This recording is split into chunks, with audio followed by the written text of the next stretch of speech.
UAE और भारत ने कश्मीर में को लेकर एक अहम रुख अपना लिया है। इस समझौते के बाद से ही पाकिस्तान बड़ा बेचैन नजर आ रहा है। इस कश्मीर को लेकर आप देखिए ये खास रिपोर्ट।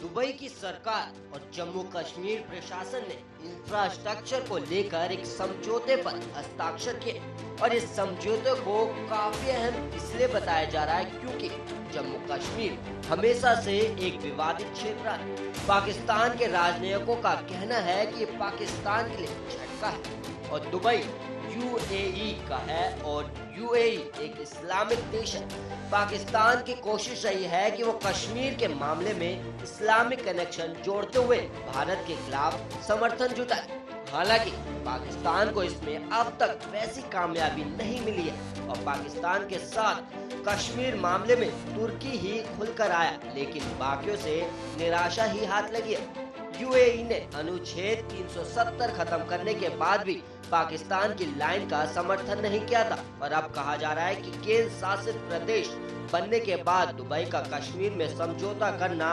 केंद्र शासित प्रदेश के तौर पर मान्यता देने की तरह है और इसे पाकिस्तान के लिए रणनीतिक झटके के तौर पर देखा जा रहा है। केंद्रीय एवं वाणिज्य उद्योग मंत्रालय ने एक प्रेस रिलीज जारी करके बताया था कि इस समझौते के तहत दुबई की सरकार जम्मू कश्मीर में रियल एस्टेट में निवेश करेगी, जिनमें industrial park, IT towers, multipurpose tower, logistics, medical college, super specialist अस्पताल शामिल है। हालांकि इस समझौते को लेकर साफ तौर पर यह नहीं बताया गया है कि इसकी लागत क्या होगी और समाचार एजेंसी रॉयटर्स के अनुसार संयुक्त अरब अमीरात के हिस्से दुबई ने यह समझौता किया है और जम्मू कश्मीर का विशेष राज्य का दर्जा वापस ले जाने और इसे 2 केंद्र शासित प्रदेशों में बांटे जाने के बाद किसी विदेशी सरकार का ये पहला निवेश समझौता है। और वहीं केंद्रीय वाणिज्य और उद्योग मंत्री पीयूष गोयल ने एक बयान में कहा है कि दुबई सरकार के साथ समझौता ज्ञापन दिखाता है कि दुनिया ये मान रही है कि जम्मू कश्मीर विकास की गति पर सवार हो रहा है और ये एमओयू एक मजबूत संकेत पूरी दुनिया को देता है कि भारत एक वैश्विक ताकत में बदल रहा है और जम्मू कश्मीर की इसमें एक महत्वपूर्ण भूमिका है। और पीयूष गोयल ने कहा कि एमओयू एक मील का पत्थर है। और वहीं गोयल ने प्रधानमंत्री नरेंद्र मोदी और गृह मंत्री अमित शाह को धन्यवाद देते हुए कहा कि वो जम्मू कश्मीर केंद्र शासित प्रदेश के विकास को लेकर प्रतिबद्ध है और 28,400 करोड़ का हालिया औद्योगिक पैकेज विकास के प्रति एक प्रमाण की तरह है। जम्मू कश्मीर के उपराज्यपाल मनोज सिन्हा ने भी इसे केंद्र शासित प्रदेश के लिए महत्वपूर्ण अवसर बताते हुए कहा है कि इससे जम्मू कश्मीर को औद्योगिकरण और सतत विकास में नई ऊंचाइयों पर ले जाने में मदद मिलेगी। हालांकि रॉयटर्स समाचार एजेंसी लिखती है कि सेना की भारी तैनाती वाले इस क्षेत्र में निवेश भारी खतरों से भरा हुआ है क्योंकि हाल के दिनों में आम लोगों पर कई चरमपंथी हमले भी हुए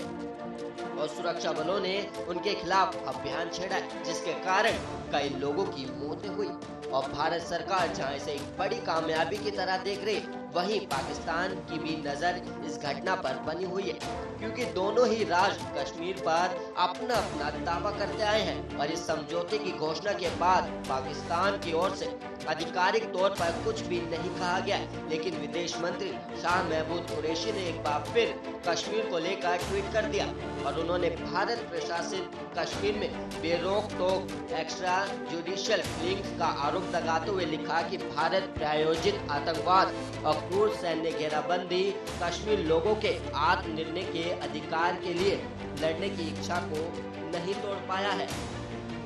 और वहीं पाकिस्तान उनके मकसद का पुरजोर समर्थन करता है और दुबई के साथ समझौते को भारत में पाकिस्तान के उच्चायुक्त रहे अब्दुल बासित ने इसे भारत के लिए एक बड़ी कामयाबी बताया और उन्होंने कहा कि भारत की हमेशा से कोशिश रही है कि वो दूसरे देशों को जम्मू कश्मीर में अपने मिशन और उच्चायोग खोलने और वहां निवेश करने के लिए राजी करे। ताकि OIC के अंदर कश्मीर के मुद्दे को कमजोर किया जा सके। और अब्दुल बासित ने अपने एक YouTube वीडियो में कहा, दुबई ने भारत में निवेश करने के लिए समझौता किया है, लेकिन इस पर अभी अधिक जानकारियां सामने नहीं आई है, क्योंकि ये सिर्फ MOU है और जम्मू कश्मीर और पाकिस्तान के संदर्भ में ये भारत के लिए बड़ी कामयाबी है। और वहीं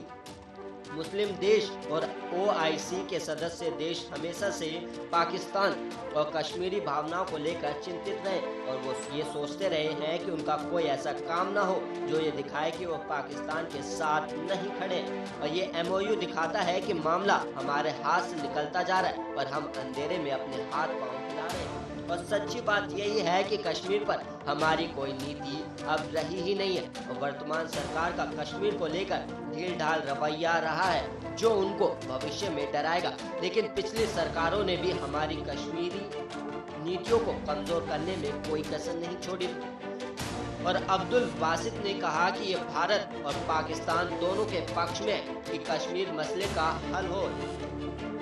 लेकिन ये भी हो सकता है कि कल UAE ईरान भी अपने कॉन्सुलेट कश्मीर में खोल ले। हमारी कूटनीति का अगर यही हाल रहा तो कल कुछ भी हो सकता है। और इसके साथ ही बासित ने पाकिस्तान की अफगानिस्तान को लेकर कूटनीति पर भी कई सवाल खड़े किए और उन्होंने कहा कि एक समय अफगानिस्तान के मुद्दे पर पाकिस्तान कामयाब दिख रहा था, लेकिन अब वो खुद ही दबाव में आ गया। अफगानिस्तान पर अमेरिकी दूत जल में खलीलजाद ने इस्तीफा दे दिया है और मॉस्को फोरम में अमेरिका नहीं जा रहा है, जबकि वहां पर तालिबान और भारत भी होगा और तालिबान को मान्यता दिलाने का मामला भी ठंडा पड़ चुका है और पाकिस्तान ने भी इस पर कुछ करना छोड़ दिया है। पाकिस्तान किसी मुद्दे को जारी नहीं रख पाता है और वो नीति वहीं धरी की धरी रह जाती है। भारत ने जम्मू कश्मीर को लेकर एक डोजियर पेश किया था, लेकिन उसका क्या हुआ? उस पर सारी बातें सुनी अनसुनी हो गई और उस पर आगे कोई कार्रवाई नहीं हुई।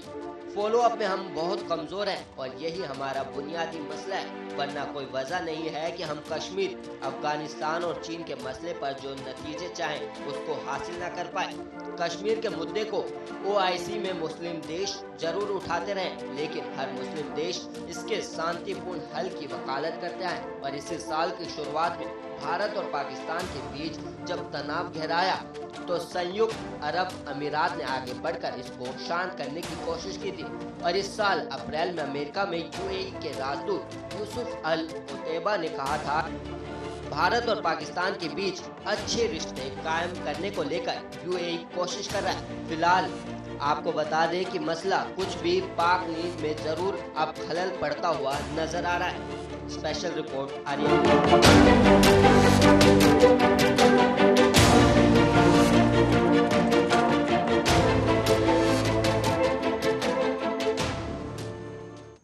खबरों का सिलसिला लगातार जारी है, आप देखते रहिए आर्यन न्यूज।